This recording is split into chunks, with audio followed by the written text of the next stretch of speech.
Bueno, buenas tardes. Gracias por la invitación. Y yo simplemente voy a decir que tengo dos satisfacciones. La primera es presentar a dos expertos realmente de valía en los temas que van a abordar. Y la segunda es presentar a dos amigos. Doctor Bercedori.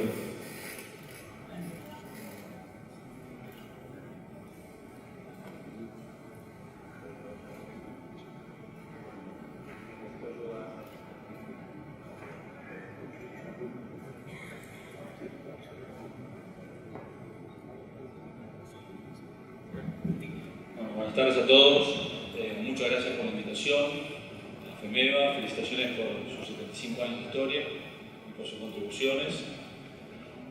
Pocas veces me ha tocado presentar con un clima tan preparatorio como ha sido el homenaje a Loneri y la oración que ha cantado el tenor en tan buenos términos, así que fue esta lectura.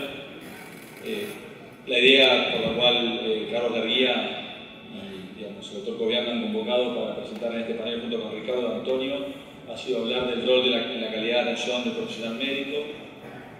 No es estrictamente lo que voy a decir, pero espero que al final de esta conversación ustedes puedan, ver sugerido cuál es mi aporte en esta jornada sobre el rol del profesional de la salud en general y en particular en los médicos.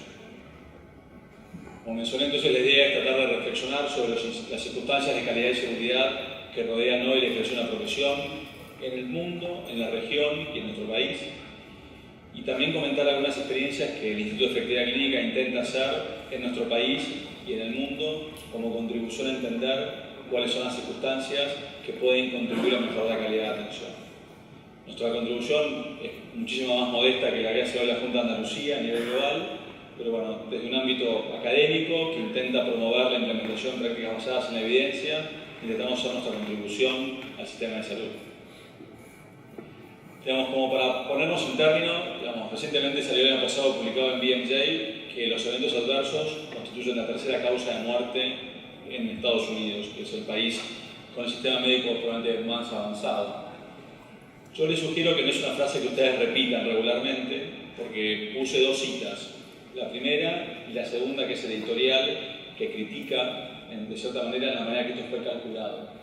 Pero el punto para recordar y para llevarse a casa es que claramente, sea el tercero, el séptimo o el décimo, es un evento destacable en el sistema de salud que cada vez va tomando más valor. Recientemente, OCDE, que es un grupo de países desarrollados, entiendo integra España y no la Argentina todavía, sí lo hace Chile, genera hace muchos años estudios de origen económico, pero que cada vez trabajan más en el sector salud, tienen varias iniciativas en calidad de atención, y hace 3 meses, y yo esto lo conozco hace muy pocos días, publicaron un reporte muy interesante sobre el impacto de atención, sobre el impacto de los eventos adversos y la calidad de atención en la salud. Primero, dos números.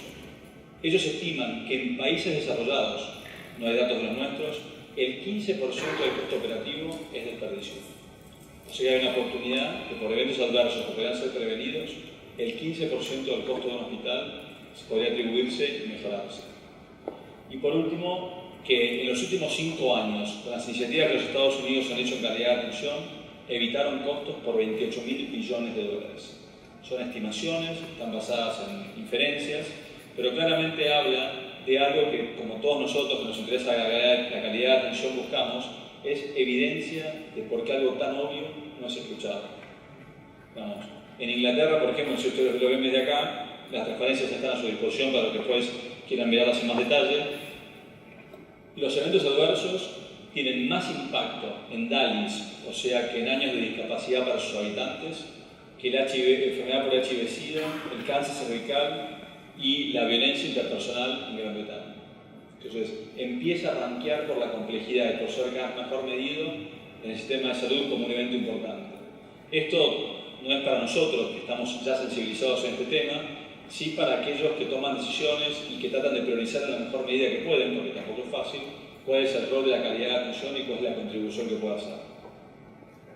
Ese gráfico que está allá, simplemente lo muestro como una foto, prioriza por impacto y por costo cuáles son las intervenciones que pueden impactar en la calidad de atención y mejorar su desempeño.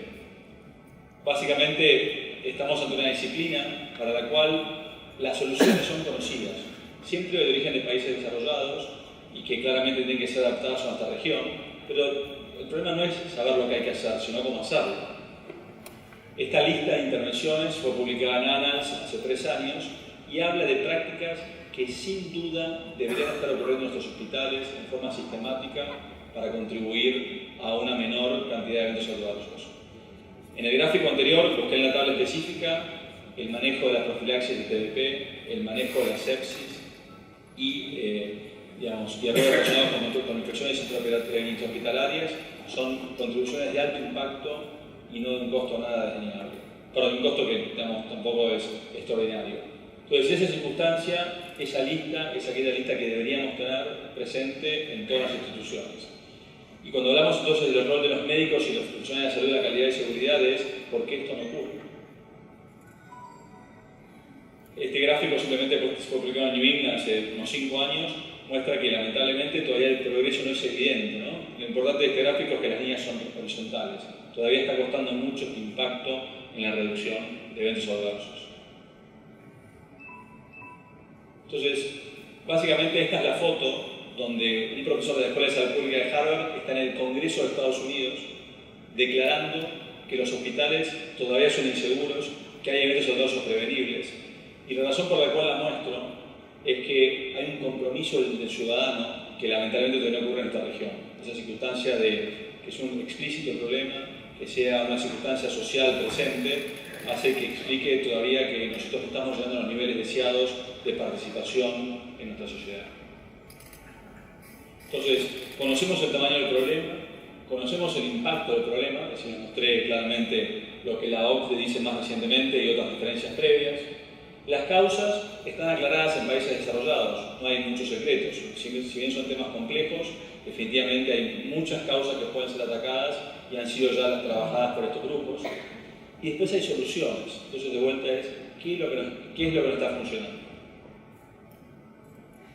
Este es otro trabajo publicado en el BMJ Quality and Safety hace 4 años, y yo lo único que les pido es que miren, digamos, la última columna, que habla, no sé si se ve bien el puntero, la última columna muestra cuántos cirujanos querrían que usen el checklist quirúrgico en una cirugía en las cuales ellos fueran pacientes. 94%. Y ustedes conocen seguramente esta herramienta, la utilizan con la ven utilizar si no son cirujanos en diversos ámbitos, y saben bien como yo que el uso es muy bajo y por lo menos si cuando se usa no se usa de manera correcta, ¿no? Entonces, esta es la circunstancia que no podemos entender, ¿no? Como cuando somos pacientes queremos recibir cuidados seguros y cuando brindamos los cuidados no somos tan conscientes de las cosas que hay que hacer para que esto ocurra. Así que eso habla un poco del problema que estamos enfrentando. Entonces, la inspiración para esta presentación, en Celebrity Health Affairs hace unos 2 años, el presidente de la Joint Commission en Estados Unidos escribió un editorial que tiene que ver por qué cuesta tanto en países desarrollados, imagínense, en nuestros países, que la calidad de atención genere el impacto que se pretende de ella, ¿no? Entonces ellos definen 3 causas que tienen que ver con el comentario que sigue posteriormente, ¿no?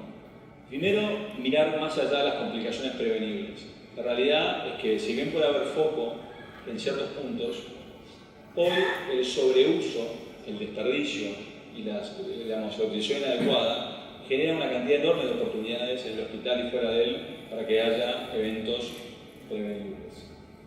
Después, focalizarse en los procesos. Por eso, progresivamente, si bien no son culturalmente favorables a nuestro pensamiento, iniciativas como Lean Six Sigma, que tiene que ver con mejora de procesos, empiezan a aparecer en el sistema de salud. Lean Six Sigma Lean fue creado por Toyota, Six Sigma por Motorola. Digamos, el porcentaje de población japonesa en nuestro país es muy bajo y claramente las circunstancias que hacen que esto sea posible en otros países tienen que ver con la sociedad. Pero definitivamente que podamos incorporar lo mejor de estos instrumentos a nuestra realidad empieza ya no a ser una oportunidad, sino una necesidad definitiva, porque estamos hablando de un nivel de desperdicio bastante alto. Y finalmente el tema cultural, que es donde se involucran las personas de la salud, ¿no? Yo cuando empecé esta iniciativa de calidad y seguridad, cuando me hablaban de cultura, pensaba básicamente, para decirlo en porteño Antonio, pensaba que era un verso, todavía una circunstancia intangible, poco creíble. Y a medida que pude hacer el camino que es necesario para todos de aprender y entender, me di cuenta que la cultura es todo. Esta circunstancia de transformación de una modalidad de trabajo que hace que algunas organizaciones sean diferentes a otras. Entonces, esto requiere cambio, ¿no? Tom Berwick es un pediatra estadounidense que creó el IHI, Institute of Healthcare Improvement, que es una organización a nivel global, probablemente la más importante en la implementación de iniciativas de calidad y seguridad. Y siempre él mencionaba que siempre de los datos que recibimos decimos, primero están mal, después creemos que los datos están bien, pero no es un problema. Después decimos que el problema no es nuestro, y finalmente reconocemos que hay un problema. Esas circunstancias de cambio son normales en los seres humanos, todos pasamos por ellas como personas, pero tenemos que tratar de transitarlo lo más rápido posible porque todavía estamos atascados en las primeras etapas de este cambio que hacen que todavía tengamos tanto nivel de desperdicio. Entonces, en nuestra región yo siento que la evidencia todavía es muy escasa. Ustedes habrán notado con mucha suspicacia que yo dije la palabra Estados Unidos ya 8 o 9 veces y que todavía no pude decir muchas veces la palabra Argentina. Y eso tiene que ver lamentablemente con que no tenemos muchas historias para contar. No tenemos demasiados ejemplos y datos que permitan describir en forma certera cuál es la realidad de nuestro país a nivel global. Por ejemplo, Ricardo Herrera entre nosotros, que trabaja en ITAES, ellos tienen mucha experiencia, pero todavía son experiencias que no se extienden al resto del país como preferiríamos todos, como también ellos seguramente lo preferirían. Entonces, la ciencia a lo mejor es aún discutida. En general, en el ámbito clínico, cuando uno habla de calidad de atención, cuesta que no lo entiendan. Entonces, uno de los desafíos de la calidad de atención es cómo trasladar la ciencia a la implementación. Los que hacemos calidad, queremos cerrar la brecha entre la mejor práctica posible y la realidad. Esa circunstancia es la que nos guía. Después, los métodos más preferidos en la región tienen que ver con la evaluación externa, pero tal vez todavía no ha podido demostrarse el más eficiente para transformar el cambio cultural. Es sin duda una herramienta súper importante para generar cambios organizacionales. El escenario es cómo lograr que estos escenarios se consoliden en el tiempo. Y finalmente, nuestra sociedad profesional, nuestra sociedad de ciudadanos, no logra definitivamente involucrarse en estos temas por diferentes razones. Yo tuve la oportunidad de participar en la declaración de Salzburgo, donde se reunieron un grupo de personas alrededor del mundo e hicieron una declaración de cuáles son los puntos que pueden favorecer la calidad de atención en el mundo. Esta declaración fue incorporada a la Asamblea Anual de la Organización Mundial de la Salud, que ocurre todos los años en el verano. Declaran una cantidad de principios. Esta declaración fue incorporada en el 2015 y básicamente, entre otras, describe que aspectos de medicina basada en la evidencia deberían ser implementados. Lo penoso de toda esta circunstancia en calidad de atención es que hay mucha información, mucha evidencia que no estamos implementando adecuadamente y eso es uno de los retos que esta declaración pretendía. Entonces, ¿qué podemos hacer? Entonces, ¿cómo involucrarnos más? Cuando queremos hablar de cultura, es intangible, hay diversos artículos de investigación que han tratado de dar métodos, utilidad, estas herramientas. Saber que para la cultura, en una revisión sistemática que se publicó hace unos años de vuelta en Annals, si bien no hay resultados consistentes, las recorridas, hay una palabra en japonés que se llama gemba, que tiene que ver en el lugar del trabajo. Ustedes tienen todas mucha experiencia seguramente en el sistema de salud y saben que los mejores directivos son los que no están en su oficina, sino que están caminando por la institución. Los japoneses llaman a eso gemba, que están en contacto con el sistema, con los procesos y ver cómo se mejoran. Entonces, las recorridas ejecutivas es una disciplina que tiene que ver en cuanto a cómo formalizar esta intervención. Después el trabajo en equipo, Hoy en el almuerzo, que yo participé brevemente, se hablaba de que la calidad de atención o otras herramientas no son brindadas al grado, Yo soy el doctor Cobian también. Entonces, ¿cómo generar que desde el inicio, también lo mencionó Ricardo Otero, le había prometido el Robert, cómo generar desde el inicio que el personal de enfermedad tenga más claro que los médicos, cómo generar esa circunstancia de trabajo en equipo, eso impacta en la cultura, y después capacitar y mejorar la comunicación entre profesionales. Esas circunstancias que parecen obvias, pero la comunicación es probablemente, como yo lo digo así en términos más de cómic, la kriptonita del problema. Los problemas de comunicación son aquellos problemas profundos que no trabajamos adecuadamente y que son causa de la mayor cantidad de errores graves en el sistema de salud. Bueno, esto lo paso para que después quiera ver la presentación, son recomendaciones para mejorar la cultura de la HI. Entonces, dos comentarios, ¿no? ¿Dónde estamos hoy? Hoy el sistema de salud, en el mejor de los casos, está en el nivel 2, donde brinda cuidados con un 95% de confiabilidad. O sea que uno logra, cuando se contacta con el sistema de salud, especialmente en áreas de internación, tener cuidados consistentes en cierto porcentaje. Pero esto es un segmento que pertenece a pocas organizaciones. En general, casi todos estamos en el nivel 1, donde la confiabilidad es del 80-90%. ¿Por qué esto lo digo con tanta certeza? Porque el nivel 1 es donde todo se basa en el esfuerzo. Y todos en el sistema de salud seguramente nos esforzamos, tratamos de hacer las cosas lo mejor posible todos los días, pero eso no alcanza. Se necesitan sistemas y estrategias que mejoren la confiabilidad y que mejoren la consistencia. Entonces, los niveles 1 y 2 son los niveles que algunas organizaciones hoy caminan. Y esto se basa en la teoría de las organizaciones de alta confiabilidad. Una planta nuclear, un sistema de aeropuertos o pilotear un avión son sistemas de alta confiabilidad. Nadie se sube a un avión con el 95% de certeza de que va a llegar a destino. Todos tenemos un 100% de certeza o 99.99. Eso, la atención médica, es probablemente mucho más fácil manejar un avión que estar en un quirófano, por múltiples factores que no son parecidos, pero definitivamente el objetivo es tratar de llegar a un nivel de confiabilidad más alto. Y eso requiere un cambio cultural. Para aquellos que están interesados en la seguridad del paciente, y disculpen que esté en inglés, estamos pasando de lo que se llama seguridad 1 a seguridad 2. Es una corriente realmente reciente, tiene unos 3 o 4 años, donde aquellos que piensan más en el mundo en seguridad del paciente están trabajando en algo que se llama resiliencia. Ustedes también conocen muy bien, en cuáles son los factores que hacen que la cultura de la organización sea proactiva. Todo el tiempo esté pensando en cómo buscar iniciativas de mejora. Yo tuve la suerte de participar en un proyecto en Toyota y mi mayor alegría era estar en Toyota. Más de lo que estuviese haciendo era poder tener contacto directo con una organización que está todo el tiempo pensando cómo mejorar. Eso en el sistema de salud todavía, lamentablemente, no es lo más común. Tiene que ver con factores culturales que tenemos que seguir transformando. Pero recuerden este concepto de seguridad 2. Empieza a transcurrir y la resiliencia es la palabra clave, ¿no? Cómo transformar el sistema de la cultura. Entonces, yendo ahora a cosas que el DX puede contribuir. Básicamente, nosotros somos una institución que hace 3 cosas.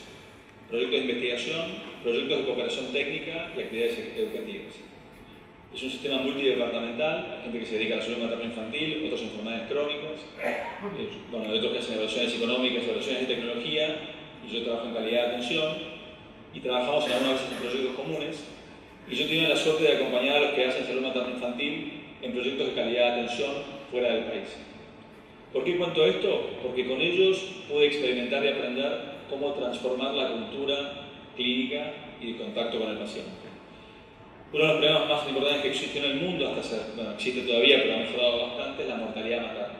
En el mundo, hasta hace unos años, morían 500.000 de mujeres por hemorragias postparto, que, digamos, es una circunstancia para la cual ya hay intervenciones simples que podían mejorarlo. Entonces, Altave, que es otro de los directores del IEX, Fernando Altave, junto con otras personas, creó una intervención para que la medicina basada en la evidencia se aplique con estos pacientes. Y lo único que había que hacer es dar oxitocina en cierta etapa del alumbramiento. Una circunstancia muy concreta que la gente que hace obstetricia, yo por suerte los únicos partos que tuve fueron los míos y los de mis hijos, en el mío, ¿no? Y básicamente publicaron esto en New England hace unos 4 años, cómo cambiar la conducta organizacional para mejorar una práctica basada en la evidencia y transformar una organización. Básicamente lo que hicieron fue trabajar en elegir líderes de opinión. Recuerden cómo involucrar más a los médicos, líderes de opinión, cómo identificar la evidencia, cómo diseminar la evidencia. Dar clase es lo que menos sirve. Digamos, el tema es cómo generar participación por parte de los involucrados en la evidencia simplemente. Y después, bueno, entrenamientos, recordatorios y datos, feedback, auditoría y feedback. Esta intervención, digamos, ellos eligieron una fruta baja, pasó de 2% a 85%. Eso no es muy fácil habitualmente, ¿de acuerdo? Porque es muy raro encontrar prácticas que tengan tan bajo uso, pero fue un estudio que se hizo del 2007 al 2009 en el campo en Argentina, en 28 hospitales de Argentina y 2 de Uruguay. Eso generó un aprendizaje muy interesante y bueno, y él tuvo el privilegio de que su intervención se publique en esta revista. Pero fíjense, es mucho más fácil empezar a hacer que dejar de hacer. La episiotomía, la circunstancia que se hace de rutina a veces en las mujeres, dejar de hacer algo costó más. Entonces pasaron de 41 a 29. ¿Bien? Idealmente debe ser menor todavía el grupo de intervención. Así que hay dos ejemplos de gestión del cambio y cómo es más fácil empezar a hacer algo nuevo que no se conoce que dejar de hacer algo que ya se ocurre. Que parece obvio, pero en la realidad cuesta cambiar. Yo tuve la oportunidad de practicar una replicación de este proyecto en Nicaragua y en Ghana, donde claramente ellos mantenían, como países lamentablemente más pobres que los nuestros, mortalidad materna elevada por hemorragia postparto, y se replicó este proyecto. ¿De acuerdo? El único problema es que en Nicaragua, ¿se acuerdan que Altavia trabajó con 2%? A nosotros nos dijeron, ustedes que son buenos, ayúdennos, y nos pidieron mejorar desde el 95% en adelante. Lo cual es mucho más difícil mejorar esos términos. Bueno, lo logramos finalmente, pero por supuesto fueron impactos menores. Después, siguiendo un modelo parecido, tuvimos la oportunidad de tener un subsidio de la OMS para trabajar en higiene de manos y haciendo un diseño parecido de ensayo clínico con 11 terapias intensivas de la Argentina, de vuelta, cambiar la conducta profesional.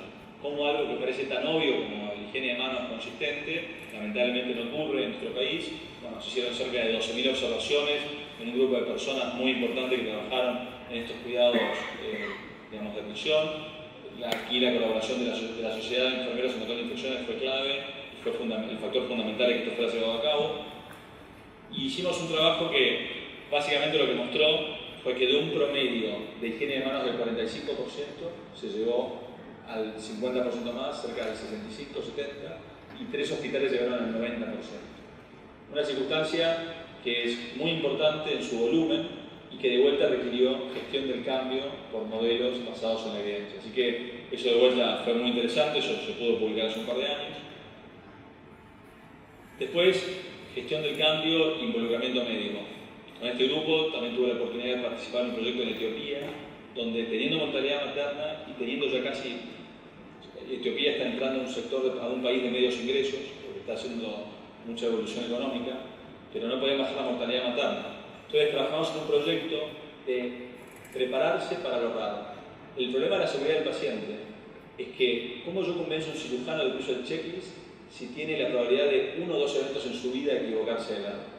Entonces, uno de los problemas de esta disciplina es que los eventos no son frecuentes a nivel individual. Y el otro problema es que los eventos ocurren de forma muy dispersa. Creo que este famoso cuento de que la seguridad del paciente hace caer 3 aviones por año en ciertos países, por día. Digamos, la cantidad de personas que mueren por eventos adversos equivale a esos 1000 pacientes que mueren por día en los hospitales. Es como que cayesen 3 aviones. La diferencia que nosotros tenemos con la industria aeronáutica es que los eventos ocurren de a uno y en forma dispersa. Es mucho más fácil y mucho más evidente un avión que se cae que las circunstancias que hacen que el sistema de salud funcione. Así que se preparaban para emergencias obstétricas, una circunstancia interesante de ejercicio en un país con pocos recursos, y fue otra manera de gestionar el cambio y generar involucramiento médico y de la gente que se dedica al parto en estos países, ¿no? Esta foto la saqué yo, donde un profesional de salud se hacía el paciente y los demás practicaban en cómo generar contacto con ellos y cómo mejorar. Después se reunían y generaban a partir de ello aprendizajes. Entonces, prepararse para lo raro y prepararse simulando es otra forma de involucrar y de prevenir que ocurran algunos eventos adversos. Otro ejemplo es las infecciones asociadas a vía central, que es una circunstancia también muy común. Para eso, el grupo CLICS, que también integramos desde IEX, generó una intervención que básicamente replicó la evidencia, porque también está todo escrito sobre lo que hay que hacer. Trabajamos con un grupo muy valiente, que es el grupo de la gente que se dedica a control de infecciones, hace 40 años que están trabajando en gestión de la calidad, y básicamente en 11 países y en diversos hospitales, esto fue el grupo que empezó, generamos una intervención para reducir las infecciones por vías centrales. Básicamente lo que demostramos fue una reducción. Y los que saben un poco más de esto verán que estamos empezando un número bajo, 2.5 de promedio, cada 1000 días catéter, es un número bajo, y logramos una reducción interesante. No fue un trabajo de investigación, fue un trabajo de implementación. Y por último, otra herramienta, ¿no? En los últimos años identificamos algo que se llama Team Steps, que son estrategias de trabajo en equipo y comunicación efectiva. Digamos, sin entrar en definiciones políticas, alguno que reconozca el logo, verán que ahí está el águila estadounidense del Departamento de Defensa. Esta estrategia fue creada por el Departamento de Defensa de los Estados Unidos y fue un aporte al sistema de salud de Estados Unidos, porque se ve que los militares le tomaron miedo a los médicos, básicamente por las circunstancias en las que trabajaban y en las que manejaban circunstancias de alto riesgo. Entonces, esta circunstancia de Team Steps nosotros la estamos replicando ya hace unos años, estamos generando intervenciones muy atractivas de implementación y simulación. ¿Y en qué se basa Team Steps? En mejorar el trabajo en equipo, en generar liderazgos apropiados, en el monitoreo situacional, en entender en lo que está el otro, en el manejo de una guardia, de un equipo, cómo están las condiciones de la otra persona que trabaja conmigo, el apoyo mutuo, la cooperación y la comunicación. Todas estrategias que hacen que seamos equipos más efectivos y que implementemos mejores estrategias con los pacientes. Vamos a entendernos. Entonces, yo en general trato de hablar de los médicos en particular, sino de los profesionales de la salud. Creo que lamentablemente los médicos somos los que tenemos un peor desempeño. Pero claramente, digamos, pensar en que la cultura, digamos, profesional, cómo integrarla al sistema de salud, eso tiene que ver con involucrarnos. La realidad es que hoy, lamentablemente, existe, la de moda, pero una brecha entre lo que es la gestión clínica y la gestión administrativa o la gestión operativa. Y eso es algo que la gente que trabaja en calidad de atención tiene la oportunidad de cerrar, de acercar. Yo trato, siempre que hablo con directivos de organizaciones de salud, trato de transmitir que la calidad es la forma de acercar a los clínicos a aspectos operativos o administrativos y viceversa. Es un buen puente. Y para eso es crítico tener planes articulados, estructurados y consensuados y sistemáticos, ¿no? Porque en general los médicos necesitamos datos, necesitamos consistencia, somos un poco más escépticos que el resto de las profesiones y bueno, esa es una idea que ojalá pueda seguir operando e impactándonos. Con Rogers, un autor americano que habló de lo que es la difusión de la innovación. Todas las personas que nos dedicamos a gestión del cambio tenemos que saber que hay personas que tienen más facilidad para cambiar y otros que tal vez no lo hagan nunca. Tenemos que aprender a recorrer esos caminos. Aquellos que dirigen instituciones de salud saben que esto es difícil y que hay que tener mucha paciencia. Pero piensen en algo que muestra esta curva, ¿no? El color verde muestra cuáles son las adopciones basadas en medios masivos. O sea que del cambio, Rogers menciona que solo una parte es atribuible a los medios masivos, a las conductas que tienen que ver con medios de comunicación, con modas. Y él promueve que lo que se ve rosa en la curva es lo que tiene que ver con la conducta interpersonal. Entonces, el mensaje que también quiero sugerir es que la función básica de los líderes es el liderazgo. Esa circunstancia que parece tan obvia y tan trillada es la que genera la oportunidad de que algunas organizaciones sean diferentes a otras. Entonces, ¿cómo liderar? ¿Qué estilo de liderazgo usar? ¿Cuáles son las premisas? ¿Y cómo hacer un esfuerzo sostenible? Yo, cuando estamos en grupos más chicos, le hago la pregunta al señor, digamos, ¿qué es más elástico? ¿Si la silla o un chicle? En general la gente dice que el chicle es más elástico que la silla, y en realidad es la silla, porque ser elástico es conservar la forma. Y nosotros todos tenemos gran tendencia a conservar nuestra forma de ser y no cambiar, porque solamente cambiamos ante riesgos o amenazas. Entonces la continuidad de los cuidados del esfuerzo sostenible es crítica, es cómo generar cambios a largo plazo y por eso el liderazgo es fundamental. Entonces, con esto ya voy terminando. Creo que lo fundamental en cuanto a liderazgo y calidad de atención tiene que ver con posicionar la calidad y la seguridad en la agenda del sector, que es algo que nosotros los creyentes lo tenemos claro, pero todavía fallamos nosotros. Algo está fallando en nosotros que no logramos instalar consistentemente estos puntos en la agenda del sector. Bueno, Armando hoy habló de Brasil y por los países de la región, deben ser pocos los que estén atrás nuestro en este momento. En general, casi todos los países de la región tienen una agenda clara, por lo menos declamada en calidad de atención, el cual nuestro país, por diversas razones, hoy no lo puede hacer. Yo, teniendo contacto con el gobierno nacional, aprendí bien el significado de la palabra federal. Esto tiene que ver con que otros países tienen más oportunidad de hacerlo porque tienen gobiernos centralizados, que tienen influencia muy clara en estas instituciones. Nuestro país, al ser federal, ha delegado esto en cada provincia, en cada municipio, y por eso entiendo que hay tanta heterogeneidad. Ojalá eso pueda modificarse.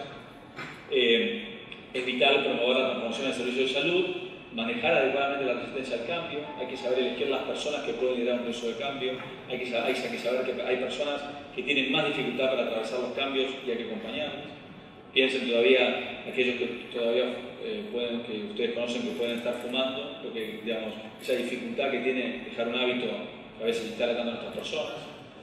Y para ello, bueno, hay que involucrar a los médicos para evitar esfuerzos limitados, la pérdida de confianza, ¿no? Yo, digamos, tengo la oportunidad de visitar muchas instituciones y trabajar en muchas instituciones de salud y uno claramente al principio puede reconocer cuáles son las probabilidades de que el proyecto funcione y tiene que ver con la motivación y con el cansancio de frustraciones que se acumulan. Y finalmente, bueno, tratar de evitar la actitud oposicionista que a veces tienen profesionales según su actitud al cambio. Entonces, enfocarnos en la capacidad de influir, en tener una visión compartida, en trabajar juntos, pero honestamente, todos sabemos quién es el líder que queremos acompañar. Digamos, ya somos todos grandes, el tema es tener equipos de trabajo que tengan impacto en la calidad. Metas definidas y voluntad y convicción propia. Entonces, como conclusiones, creo que no hay mucho más que decir sobre la seguridad del paciente y su impacto, una circunstancia que podemos seguir evaluando y mencionando, pero ya hay mucha información. Por supuesto, nuestra región requiere cierta adaptación de datos de los cuales todavía carecemos. Sin los profesionales de la salud, el cambio es imposible. Si bien aprendí hace muchos años que la calidad llueve, o sea que necesita compromiso de liderazgo inevitable, es importante que todos los interesados participen activamente. Básicamente hay que generar, posicionar la seguridad como una acción de beneficio mutuo. El concepto, Albert Wu, que es un profesor de Johns Hopkins, creó el concepto de segunda víctima. Yo he sido partícipe, digamos, necesario de muchos eventos adversos, de los cuales me acuerdo muy bien, y nunca me sentí muy bien por haber participado en esos eventos adversos. Y eso nos pasa a todos los que participamos en el sistema de salud. Entonces, el concepto de segunda víctima es que trabajar en entornos inseguros no es negocio para nadie, ni para el paciente ni su familia, ni para el profesional de salud. Pero eso es una cosa que menciono después. En las sociedades científicas, digamos, por alguna razón no está discutido, no tiene un rol crítico como todos entendemos que debe participar. Tenemos que utilizar modelos basados en la evidencia para evitar esta frustración. El rol regulatorio del Estado y los financiadores es clave. Digamos, mucho del desperdicio es tolerado porque aquellos que pagan por la salud lo toleran. Entonces, si esto pudiese cambiar progresivamente, sería clave para nuestro sistema de salud. Y después, bueno, entiendo que este es el mejor ejemplo en FEMEVA promoviendo estas iniciativas y las organizaciones profesionales tomen el liderazgo es fundamental para que el cambio llegue más rápido. Así que les dejo un mensaje final. Nosotros hacemos una jornada, habitualmente creamos el Foro Colaborativo en Calidad y Seguridad en Salud, que es un entorno abierto, cooperativo, una circunstancia totalmente transparente que lo que busca es reunir voluntades y generar impacto en nuestra sociedad. Hacemos un evento en septiembre para aquellos que quieran participar y además del evento anual tenemos iniciativas regulares, abiertas y colaborativas también en la web. Y bueno, Goethe decía, el conocimiento no es suficiente, debemos usarlo. Y finalmente, querer no es suficiente, debemos hacerlo. Así que espero, Carlos, haber cumplido medianamente con el objetivo de hablar de lo que me han propuesto, que tiene que ver de vuelta con las circunstancias relacionadas con la realidad de nuestra región, las circunstancias relacionadas con las contribuciones que el IECS intenta hacer desde su pequeño lugar para que estos cambios se diseminen. Finalmente comentar un poco más sobre el liderazgo, que es lo fundamental para involucrar más al médico en la calidad de atención a la seguridad. Muchas gracias.